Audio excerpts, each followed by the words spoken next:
மாண்புமிகு பேரவைத் தலைவர் அவர்களே, காவிரி விவகாரத்தில் எதிர்கட்சி சில விவரங்களை கேட்டிருக்கிறாங்க.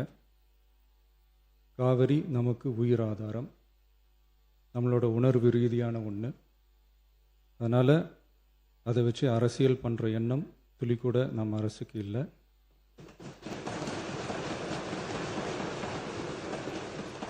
அதுக்கான அவசியமும் இல்லை. மேகதாது விவகாரத்தில் நாம் எல்லாரும் சேர்ந்து தான் தீர்மானம் போட்டோம்.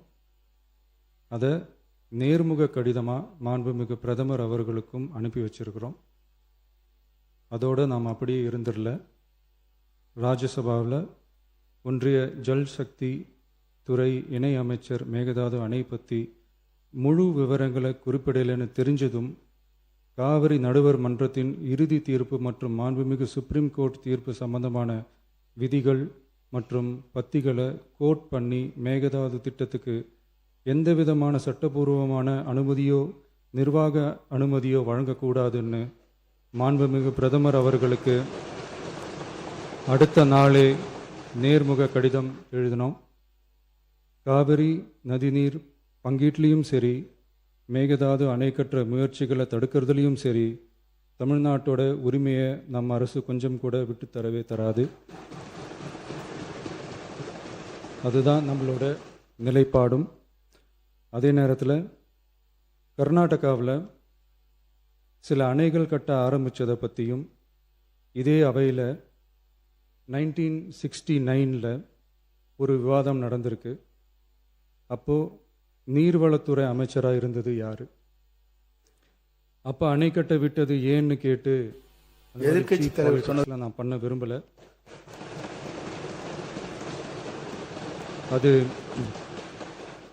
அது நம்ம நோக்கமும் இல்லை.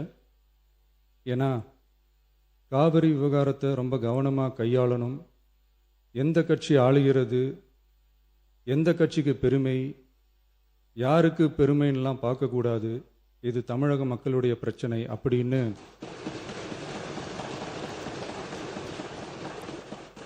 அப்போ இருந்த எதிர்க்கட்சி தலைவர் திரு கருத்திருமன் அவர்கள் சொன்னதை இந்த சபையில் சொல்ல விரும்புகிறேன். காவிரி பிரச்சனையில் சம்பந்தப்பட்ட 2 மாநிலங்களும் ஒன்றிய அரசும் உட்கார்ந்து முடிவெடுக்கணும்னு 1969 இந்த சபையில் பேசியிருக்கிறாங்க. அதுக்கப்புறம் நிலைமை வேறு மாதிரியெல்லாம் போயிடுச்சுன்னும் நம்ம எல்லாருக்குமே தெரிஞ்சது தான். சட்டப்படி இந்த பிரச்சனையை அணுகிறதுல நாம் உறுதியாக இருக்கிறோம், அதில் மாற்றமே இல்லை. இருந்தாலும் ஒரு அட்டெம்ப்ட் எடுத்து பார்க்கலாம்னு தோணுனது தான் அந்த பெங்களூர் விசிட். அப்படி ஒரு விசிட் பற்றி ஃபஸ்ட்டு யோசித்து கேட்டதும் நான் தான்.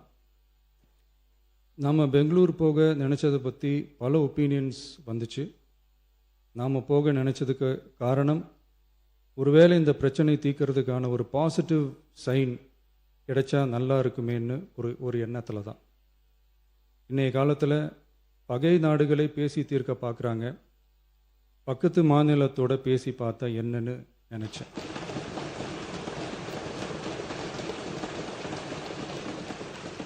அதனால தான் அப்படி ஒரு அட்டெம்ப்ட் எடுக்க நான் ட்ரை பண்ணோம். ஒருவேளை அந்த அட்டெம்ப்டில் ஒரு அவமானம் நேர்ந்தால் என்ன செய்யன்னு சில பேர் கேட்டாங்க. அப்படி நடந்தால் தமிழ்நாட்டு மக்களுக்காக அதையும் தாங்க தயாராக தான் இருக்கேன்.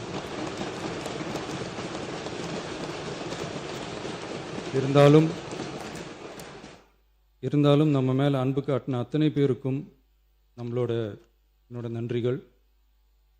இந்த காவிரி விவகாரம் பற்றி மாண்புமிகு நீர்வளத்துறை அமைச்சர் அவர்கள் உரிய விளக்கம் அளிப்பார். அதே மாதிரி காவிரி பிரச்சனையால் பாதிக்கப்பட்ட விவசாயிகளுக்கான அந்த இன்சூரன்ஸ் ப்ரீமியம் அரசே கட்டுறதை பற்றி கேட்டிருந்தாங்க. அதுக்கான விரிவான பதிலை மாண்புமிகு விவசாய அமைச்சர் அவர்கள் தருவார். அப்புறம் இந்த குறுவை சாகுபடிக்கு அந்த நிவாரண தொகுப்பு பற்றி எதிர்க்கட்சியிலேருந்து கேட்டிருந்தாங்க. அந்த குறுவை சாகுபடிக்கு அந்த நிவாரணம் ஏற்கனவே கொடுத்தாச்சு, வழங்கியாச்சு. இது அரசியலே நாங்கள் தான் அப்படின்னு சொல்லிக்கிறவங்களுக்கு இது எப்படி தெரியாமல் போச்சுன்னு எனக்கு தெரியல.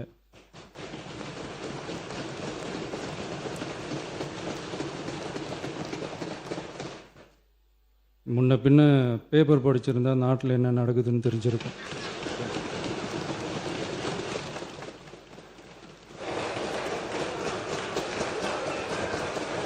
மாண்புமிகு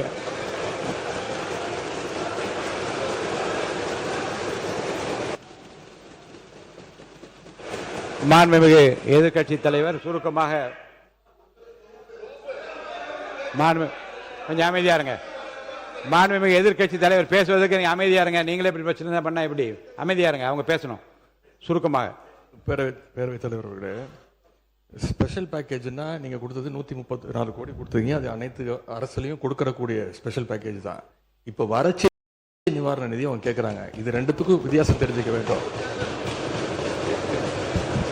இது வெறும் டெய்லி காலைல பேப்பர் படிச்சா மட்டும் பத்தாது. அங்க அனைத்து கட்சி கூட்டத்தை கூட்டி அனைத்து விவசாயிகளோடையும் போய் கலந்து பேசி அவங்களுடைய கோரிக்கைகள் என்னன்னு நீங்க தயவு செய்து கேட்டுக்கொள்ள வேண்டும். அதே மாதிரி அதே முன்னவர் மாண்புமிகு இதெல்லாம் மன்னிக்கணும். மாண்புமிகு எதிர்க்கட்சி தலைவர்கள் இப்போது வறட்சி நிவாரணத்தை பற்றி சொன்னார்கள். செப்டம்பர் இறுதி வரையிலும் பார்த்துவிட்டு தான் வறட்சி நிவாரண பணிகளை ஆற்றுவது வழக்கம். அவை அதை குறிப்பிட விரும்புகிறேன்.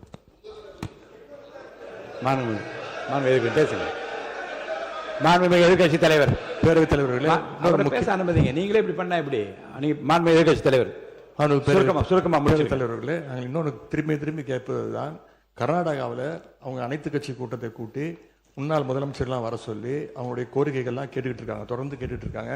இந்த தாவேக அரசு ஏன் அனைத்து கட்சி கூட்டத்தை கூட்டுவதற்கு என்ன உங்களுக்கு பயம், என்ன உங்களுக்கு தயக்கம் என்பதை நான் கேட்டுக்கொள்ள விரும்புகின்றேன். அதே மாதிரி குறுவை பாதித்த சம்பவம் இன்னைக்கு கேள்விக்குறியாக நிலையில விவசாயிகளுடைய தொடர் கோரிக்கை டெல்டா மாவட்டங்களை வறட்சி பாதித்த மாவட்டங்களாக அறிவித்து அதற்கான உரிய நிவாரணங்களை அவங்க தொடர்ந்து கேட்டுட்டு இருக்கிறாங்க. எனவே அதையும் இந்த அரசு செய்ய வேண்டும் என்று கேட்டுக்கொள்கின்றேன். நன்றி. மாண்புமிகு உறுப்பினர் திரு கே எடப்பாடி பழனிசாமி அவர்கள்.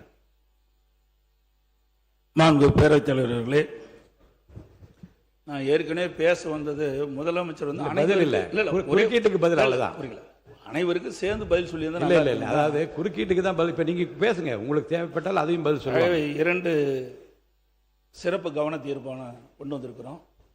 ஒன்று காவிரி நதிநீர் பிரச்சனை சம்பந்தமாக ஒன்று, மற்றொன்று டெல்டா மாவட்டங்களில் குறுவை சாகுபடி செய்த விவசாயிகள் தண்ணீரின்றி பயிர்கள் காய்ந்து அதனால் விவசாயிகள் பாதிக்கப்பட்டிருக்கிறாங்க. அந்த பாதிக்கப்பட்ட விவசாயிகளுக்கு தேவையான நிவாரணத்தை அளிக்க வேண்டும் என்ற 2 தலைப்பின் அடிப்படையில் தான் நாங்கள் கொடுத்தோம். காவிரி நதிநீர் பிரச்சனை பற்றி நான் ஏற்கனவே இதே அவையில் நம்ம கொண்டு வந்தோம். மேகதாது பிரச்சனையும் சொன்னோம்.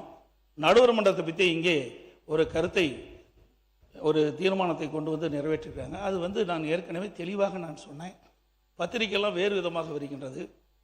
18ஆம் தேதி கொடுக்கப்பட்ட அந்த சட்டமன்ற உறுப்பினர்களுக்கு கொடுக்கப்பட்ட அரசு தனி தீர்மானத்தில் கொடுக்கப்பட்ட அந்த வாசகத்தின் அடிப்படையில் தான் முன்மொழிஞ்சு அதன் அடிப்படையில் தான் நாங்களாம் பேசணும். ஆனால் இடை திருத்தத்தை நடுவர் மன்றம் அமைக்க வேண்டும் என்று வலியுறுத்தி இந்த தீர்மானத்தில் அவர் வந்து மாண்பு முதலமைச்சர் பதில் சொல்லிக்கிட்டு சொன்னார். அதை நாங்கள் ஏற்றுக்கொள்ளவில்லை. அது இப்பொழுதும் நான் சொல்லி வருகிறேன். அதோட கொஞ்சம் உட்காருங்க, அதை பற்றி விளக்கம் சொல்லி உட்காருங்க, ப்ளீஸ் உட்காருங்க. மாண்புமிகு முதலமைச்சர் அவர்கள் அரசின் சார்பில் தீர்மானத்தை முன்மொழிந்தார்கள். எதிர்க்கட்சி தலைவர் அவர்கள் கடிதம் மூலமாக அன்று காலையே இதில் ஒரு திருத்தத்தை ஏற்றுக்கொள்ளுமாறு ஒரு கடிதம் கொடுத்திருந்தார்கள். முறையாக அது ஆய்வு செய்யப்பட்டு அந்த திருத்தம் ஏற்றுக்கொள்ளப்பட்டு அவைக்கு மாண்புமிகு முதலமைச்சர் அவர்கள் வாக்கெடுப்புக்கு விடுப்பதற்கு முன்பாக நான் சொன்னேன், திருத்தப்பட்ட திருத்தத்தோடு இந்த தீர்மானம் வாக்கெடுப்புக்கு விடப்படுகிறது என்று சொன்னேன். உங்களுக்கு 3 வாய்ப்பு இருந்தது. ஒன்று, மாண்புமிகு எதிர்க்கட்சி தலைவர் அவர்கள் பேசுகிற போதே திருத்தத்தை பற்றி குறிப்பிடுகிறார். இப்படிப்பட்ட திருத்தத்தில் உடன்பாடு இல்லை என்றால் இப்போது இப்படி குறுக்கிட்டு நீங்கள் பேசுவது போல கையை உயர்த்தி இதில் எங்களுக்கு உடன்பாடு இல்லை என்ற கருத்தை அப்போது சொல்லியிருக்கலாம். ஒன்று. இரண்டாவதாக, திருத்தம் மாண்புமிகு முதலமைச்சர் கவனத்திற்கு கொண்டு சென்று திருத்தம் செய்யப்பட்டு திருத்தப்பட்ட தீர்மானத்தையும் அவர்கள் படிக்கின்றார்கள். திருத்தப்பட்ட அப்போதும் நீங்கள் உங்களுடைய எதிர்ப்பை தெரிவிக்கவில்லை.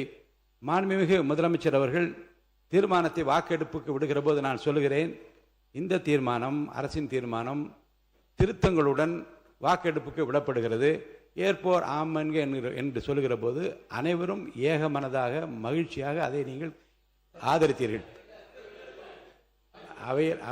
அவையில் நடந்தது எல்லாமே குறிப்பில் இருக்கிறது. அப்போதும் எதிர்ப்பு தெரிவிக்கவில்லை.